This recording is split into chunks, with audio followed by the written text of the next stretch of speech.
사람이 인생을 살아가면서 다 알고 살지는 못하죠. 한평생을 살았을지라도 어쩌면 아는 것보다는 모르는 것이 훨씬 더 많지 않을까 싶습니다. 어떤 게 그럴까요? 사랑을 예를 들어보면 될 것 같습니다.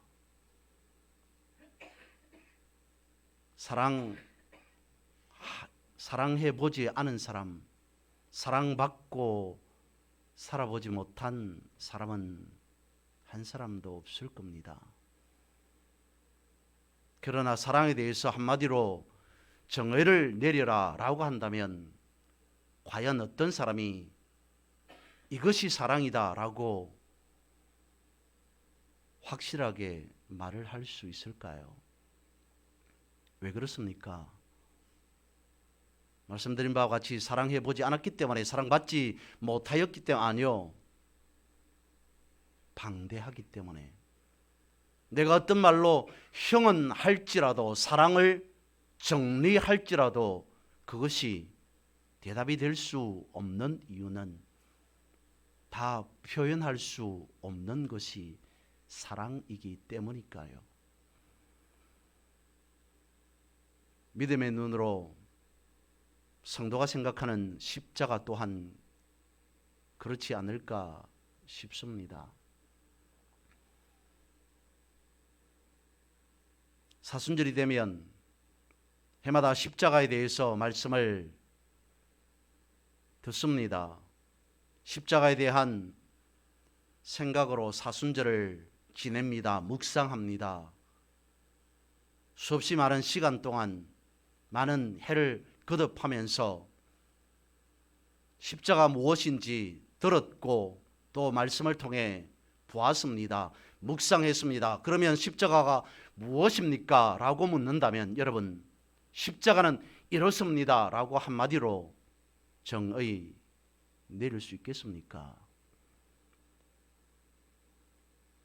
그래서 찬송가 149장은 이와 같이 고백하고 있는지도 모르겠습니다. 주달려 죽은 십자가, 우리가 생각할 때에 세상에 속한 욕심을 헛된 줄 알고 버리네. 죽으신 구주밖에는 사랑을 자랑을 말게 하소서. 보혈의 공로 힘입어 교만한 마음을 버리네. 십자가가 무엇인가? 과연 십자가가 어떠한 것인가? 많은 사람들이 말할지라도, 고백할지라도, 찬송할지라도, 그럼에도 여전히 우리는 십자가에 대해서 알아야 되고 살펴보아야 되고 또 묵상할 필요가 있습니다. 오늘 본문의 말씀을 다시 한번 읽어봅니다. 그러나 내게는 우리 주 예수 그리스도의 십자가 외에 결코 자랑할 것이 없으니 그리스도로 말미암아 세상이 나를 대하여 십자가에 못 박히고 내가 또한 세상을 대하여 그러하니라. 이 말씀, 이 본문 속에 그러나라고 시작하고 있습니다. 왜냐하면 당시에 진리로 여겼던 복음 외에 갈라디아 교회 안에는 또 다른 교훈들이 들어와 있었기 때문이죠. 교회가, 교인들이 힘들어합니다. 어려워합니다. 복음조차도 제대로 온전히 잘 소화, 이해되지 않는 상황 가운데에서 거짓 교사들이, 거짓 선지자들이, 지도자들이 복음으로는 구원받을 수 없습니다. 복음으로만은 부족합니다. 그러니 할례를 그리고 율법을 지켜야 합니다. 할례를 받고 율법을 지켜야만이 된다라고 선전을 하고 있었기 때문이었습니다. 그래서 오늘 본문에서 말합니다. 그러나 그러나 여러분들에게 내가 전한 복음 외에 어떤 다른 교훈들이 거짓말들이 있을지라도 그러나 나는 이라고 말하면서 뭐라고 기록하고 있습니까? 고백하고 있습니까? 나는 오직 십자가 외에는, 십자가 말고는 여러분들에게 자랑할 것이 없습니다. 내세울 것이 없습니다. 여러분 오직 십자가만을 바라보셔야 됩니다 라고 말하고 있습니다. 갈라디아 교회는 그랬습니다. 십자가 복음 외에, 예수 그리스도의 복음 외에 할례를 받으셔야 됩니다, 율법을 지켜야 됩니다 라고 선동하는, 선전하는 저들은 수단과 방법을 가리지 아니하고 때로는 폭력으로, 때로는 거짓말로, 그리고 재물을 탐하게 하여서 믿음의 뿌리를 뽑아내고 있습니다. 교회를 떠나가게 합니다. 하나님을 떠나게 합니다. 그것이 저들의 유효 목적이었습니다.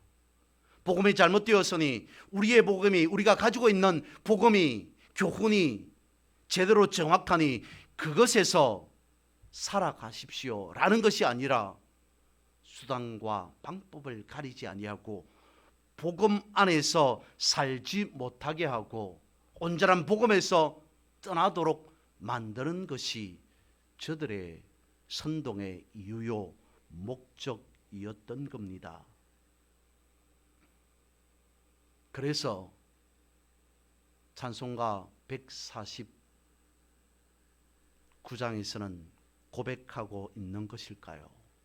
주 달려 죽은 십자가 우리가 생각할 때에 세상에 속한 욕심은 다 헛된 줄 알고 오직 우리 또한 주님의 십자가만을 바라보리라 라고 고백한 그겠습니까? 왜 그래야만 할까요? 오늘 본문에서 왜 우리가 오직 사도 바울처럼, 초대교회처럼, 믿음의 선진처럼 십자가만을 바라보고 자랑하며 살아야 하는 걸까요?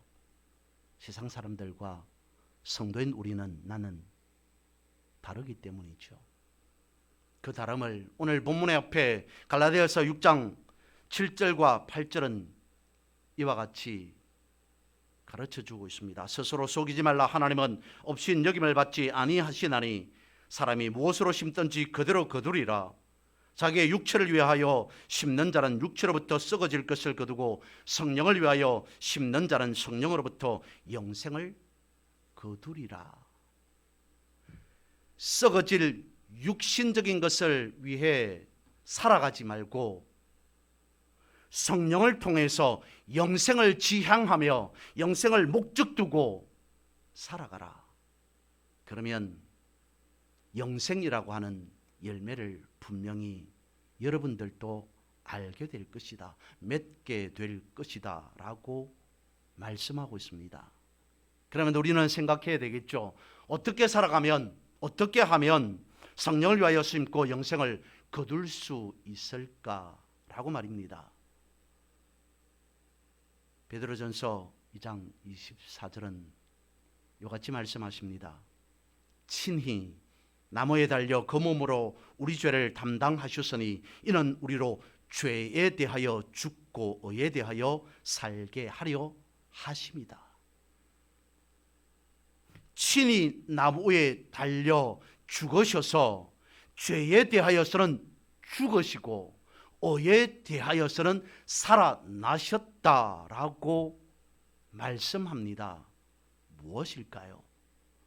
예수님이 지신 십자가는 과연 무엇이겠습니까? 무엇이기에 예수 그리스도께서 이와 같이 하셨단 말입니까? 이것을 생각해 볼 수 있습니다. 친히 나무에 달리셔서, 어떤 나무일까요? 오래전 첫사람 아담은 나무의 실과를 먹음으로 범죄하였습니다. 하게 되었습니다. 어쩌면 예수님께서는 수천 년 동안 큰 나무를 단 한 차례도 잊어버리지 않았던 것은 아니었을까요? 첫사람 아담이 먹은 나무의 열매, 그 나무를 단 한 차례도 잊지 않으시고 수천 년 동안 기억하셔서 사람을 다시 살릴 수 있는 방법, 영생케 할 수 있는 방법을 생각한 나머지 결정하신 것이 죄에 대하여는 죽고, 그렇다면 나도 첫사람 아담이 먹어 범죄한 나무를 내가 지고 죄에 대하여는 죽고, 그리고 나무 십자가를 통해 의에 대하여서는 다시 살리라 라고 다짐하셨던 것은 아니겠습니까? 죄에 대하여서는 죽고 의에 대하여서는 살리라고 말씀하고 있습니다. 아담이 지은 죄에 대하여서는 이제는 모든 것을 다 끝을 내고 예수 그리스도의 나무 십자가를 통해서 의에 대하여서는 다시 살게 하리라, 영생을 허락하게 하리라 라고 말씀하고 있는 것은 아니겠습니까? 그래서 오늘 본문은 말씀하고 있습니다. 그렇기 때문에 나는 십자가만을 자랑하겠다라고 말하고 있습니다. 십자가만을 자랑하는 이유는 무엇입니까? 앞서 말씀드린 바와 같이 오늘 본문의 앞에 있는 말씀과 같이 육신을 위해 산 사람은 썩어질 것을 거둘 수밖에 없는 것이고, 성령을 위하여서 심은 사람은 영생의 열매를 거두게 되기 때문이라는 거죠. 그것이 십자가라는 것이고요, 그것이 죄에 대하여는 죽고 의에 대하여는 살리라 라고 하는 말씀이라는 겁니다. 십자가만을 자랑해야 될 또 다른 이유를 말씀 안에서 찾아봅니다. 로마서 5장 8절입니다. 우리가 아직 죄인 되었을 때 그리스도께서 우리를 위하여 죽으심으로 하나님께서 우리에게 대한 자기의 사랑을 확정하셨느니라. 언제요? 우리가 아직 죄인 되었을 때, 우리가 여전히 죄인이었을 때, 세상의 어떤 사람도 찾고 싶어 하지 않는 가장 눅눅한 곳, 가장 어두운 곳, 가장 칙칙한 그곳, 그 자리 그곳에 주님은 나를 위해 십자가를 지심으로 주님께서 나를 얼마나만큼 사랑하셨는가라는 사랑을 확정하셨다라고 말씀하고 계십니다. 고린도전서 1장 22절에서 24절 말씀합니다. 유대인은 표적을 구하고 헬라인은 지혜를 찾으나 우리는 십자가에 못 박힌 그리스도를 전하니 유대인에게는 거리끼는 것이요 이방인에게는 미련한 것이로되 오직 부르심을 받은 자들에게는 유대인이나 헬라인이나 그리스도는 하나님의 능력이요 하나님의 지혜니라 라고 말씀하십니다. 우리가 잘 아는 말씀이죠. 이사야 53장 4절과 5절은 우리에게 가르쳐 줍니다.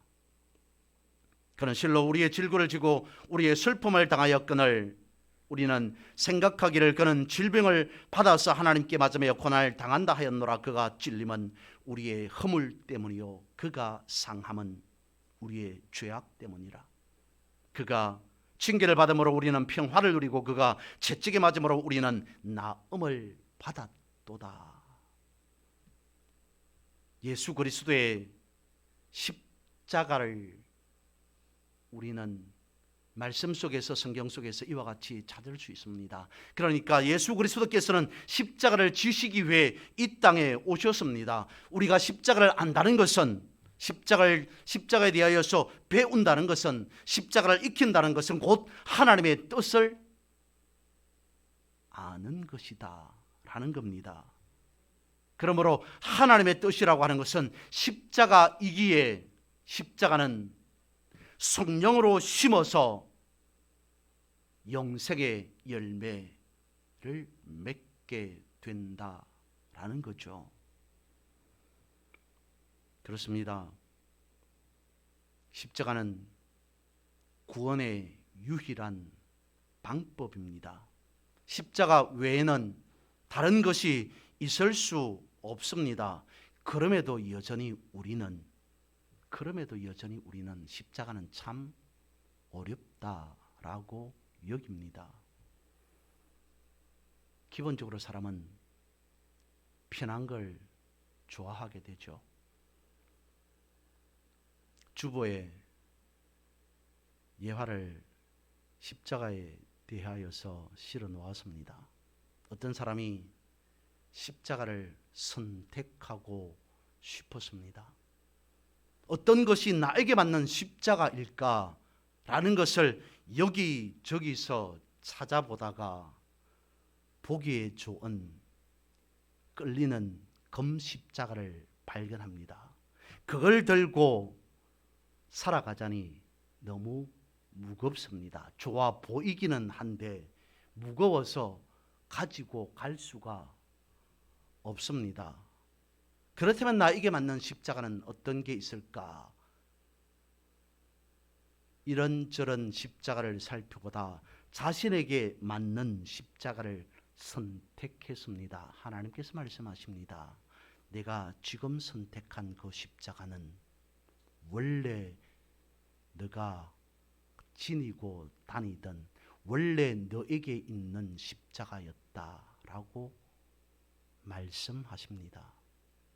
이와 유사한 예와 하나가 더 있습니다. 어떤 사람이 무겁고 거추장스러운 십자가를 끌고 살아갑니다.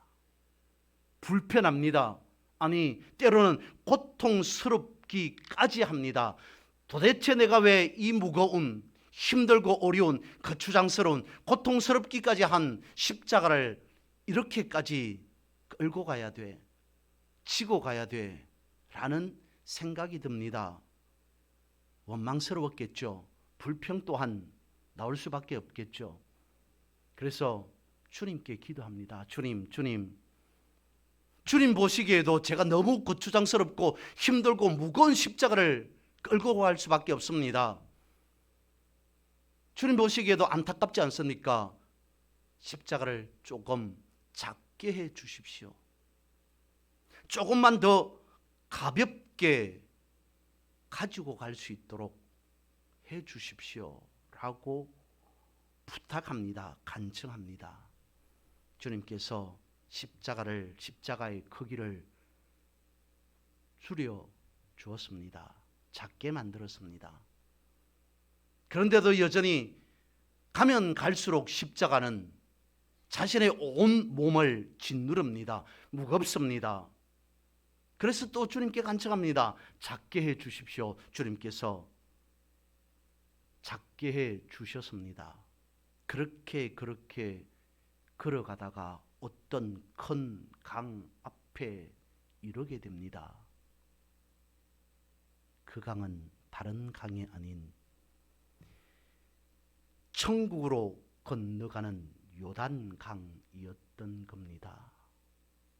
자신 외에 많은 사람들은, 다른 사람들은 그렇게 크고 무겁고 거추장스러운, 고통스럽기까지 하는 십자가를 거기까지 지고 와서 요단강 건너편으로 다리처럼 놓아서 한 사람씩 건너갑니다. 그런데 이 사람은 그럴 수 없습니다. 이미 자신이 가지고 있었던 십자가는 손바닥 안에 들어올 만큼 작고 가벼운 십자가였기 때문이죠. 아무리 해도 요단강을 건너 천국으로 이룰 수 없는 너무도 턱없이 작은 부족한 십자가가 되고 말았더라 라는 겁니다. 여러분께서 지니고 계시는, 여러분께서 치고 계시는 십자가는 어떤 십자가이겠습니까? 가벼운 십자가입니까? 아니면 무거운 십자가입니까? 죽은 십자가입니까? 아니면 살아있는 십자가입니까? 사망의 십자가입니까? 죽음의 십자가입니까? 아니면 생명의 십자가입니까? 저는 말씀을 준비하면서 이 말씀을 깊이 생각해 보았습니다. 이번 사순절 수없이 많은 묵상해야 될 말씀이 있습니다. 자료집도 나갑니다. 그런데 이 말씀만큼은 우리가 40일 간 만큼이라도 반드시 꼭 기억하고 묵상해야 될 말씀이지 않을까 싶습니다. 예수님께서 십자가를 지셨습니다. 가장 치른 일에게서 이런 말씀도 하셨습니다. 저런 말씀도 하셨습니다. 라고 하는 그 가운데에 가장 중요한 말씀을 하시죠. 다 이루었다. 다 이루었다라고 주님은 십자가를 지신 상태에서 말씀하셨습니다. 다 이루었다라고 하는 것은 전부를 의미하겠죠. 그리고 또 한 가지 더 보탠다면 완전을 의미할 겁니다.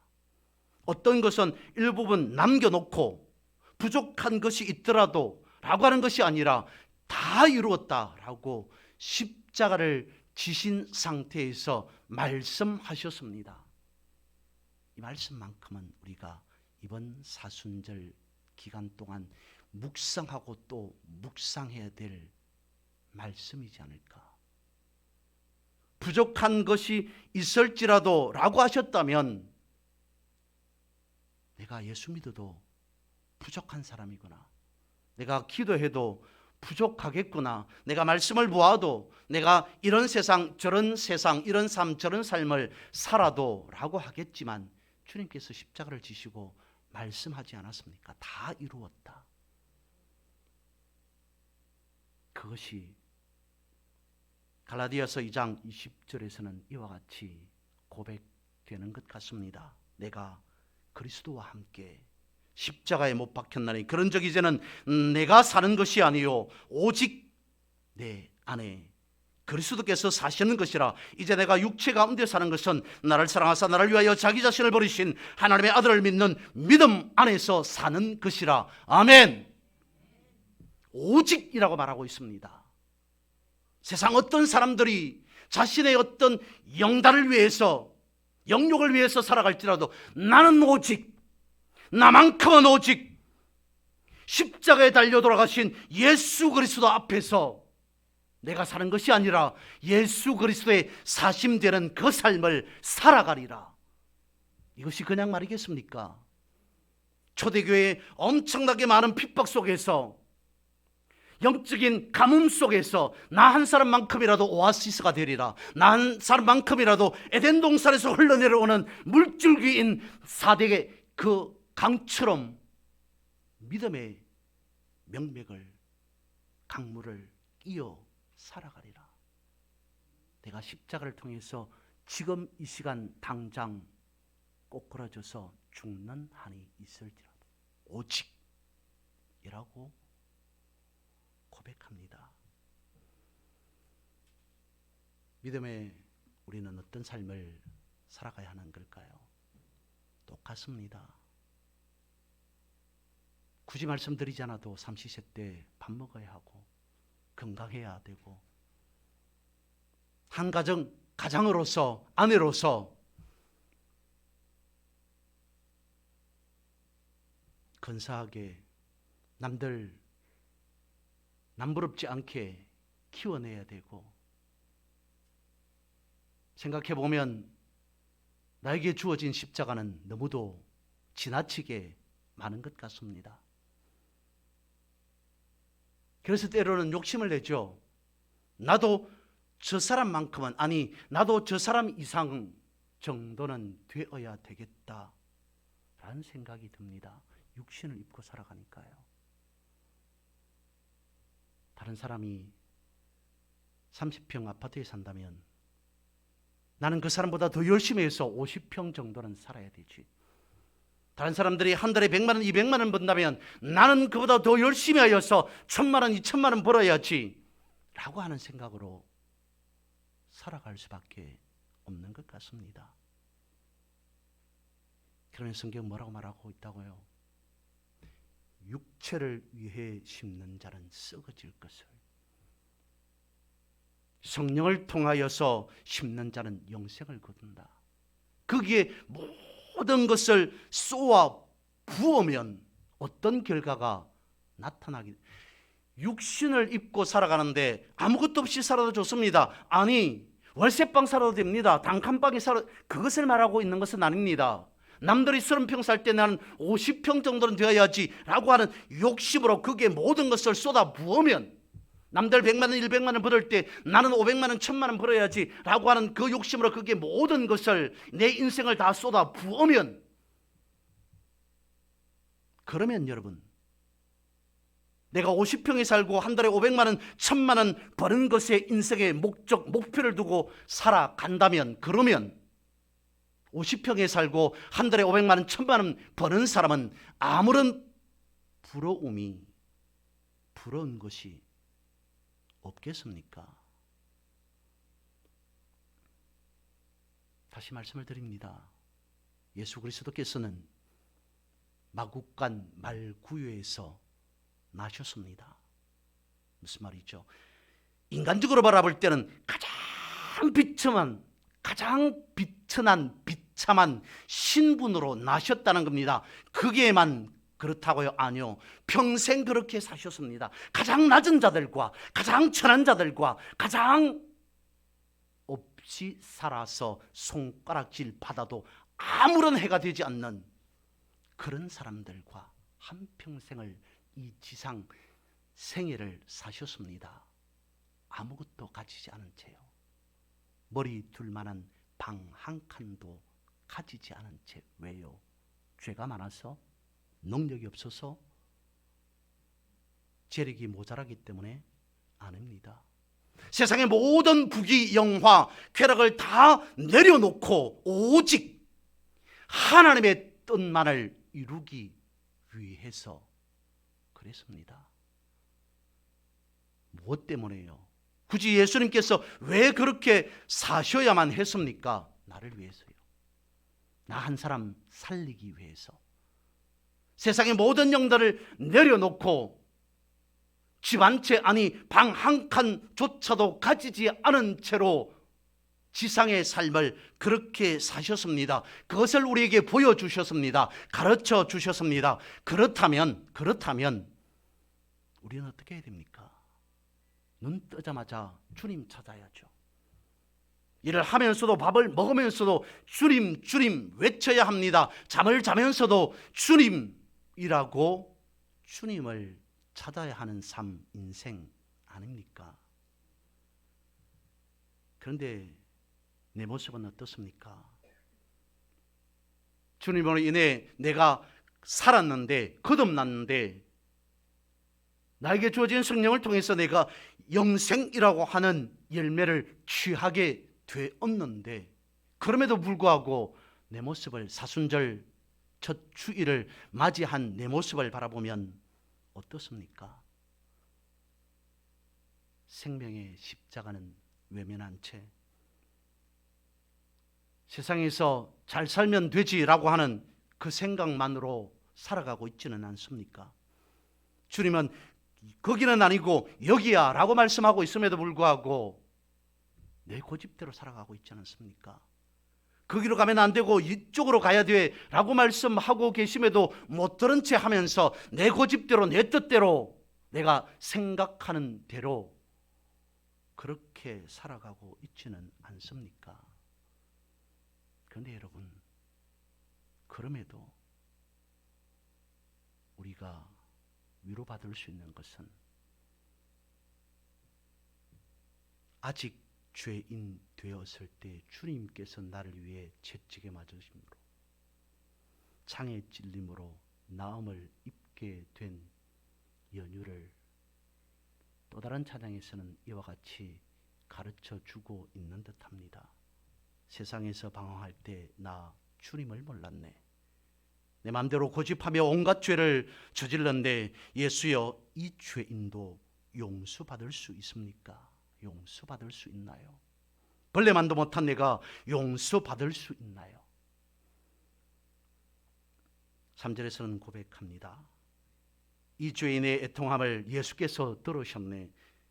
못자국 난 사랑의 손 나를 어루만지셨네. 내 주여, 이 죄인이 다시 눈물을 흘립니다. 오, 내 주여, 나 이제는 아무 걱정 없습니다. 예수님 앞에 수치스러운 범죄를 저지른 엄탕한 죄를 지은 여인이 사람들의 손에 의해 끌려왔습니다. 예수님 앞에 돌을 들고 눈에 불을 켜고 있는 사람들이 묻습니다. 이 여인, 이 여자 어떻게 하면 좋습니까? 당신이 결정하십시오. 주님께서는 아무 말씀도 하지 않으시고 허리를 굽히셔서 땅에 글자를 쓰십니다. 무슨 말을 쓰셨을까요? 알 수는 없습니다. 그런데 손에 돌을 들고 엄탕한 죄를 저지른 여인을 돌로 쳐 죽이겠다고 마치 짐승처럼 어르렁대고 있는 그 사람들을 향해 주님 한마디 하십니다. 너희 중에 죄 없는 자가 돌로 먼저 쳐라. 너희 중에 죄 없는 자는 누구입니까? 거기에 모인 사람들 중에 죄 없는 자는 누구이겠습니까? 여인만큼은 당시의 율법으로 봤을 때 죄를 짓지 않아도 손에 돌을 들고 이 여인을 돌로 쳐 죽이리라 라고 하는 본인들도 죄인이라는 걸 알고 있었습니다. 크든 작든 다 주님 보시기에는 죄인일 수밖에 없습니다. 그래서 저들을 향해서 말하고 있습니다. 너희들 중에 죄 없는 자가 이 여인을 돌로 치면 된다. 죄 없으신 분은 주님이셨습니다. 아니, 심판으로 따진다면, 형벌로 따진다면 주님께서 돌을 들고 칠 수 있는 자격만 가지고 있습니다. 그럼에도 불구하고 주님은 그런 방법을 쓰지 않았습니다. 어떤 방법을요? 죄인을 향해 벌하고 심판하는 방법이 아닌 용서의 방법을 사용하셨습니다. 그것이 뭐라고요? 십자가이죠. 내가 너희들을 위해 대신 죽노라. 내가 너희들을 위해 대신 십자가를 지노라. 이 사실을 깨달았던 믿음의 선진들이 고백하고 있는 것이 오늘 본문을 위시하여서 읽어드렸던 성경 구절들입니다. 세상 사람들이 어떻게 살아갈지라도, 세상 사람들이 육체를 위해, 육신을 위해 살아갈지라도 나만큼은, 오직 나는 어떻다고요? 십자가만을 자랑하리라. 그랬을 겁니다.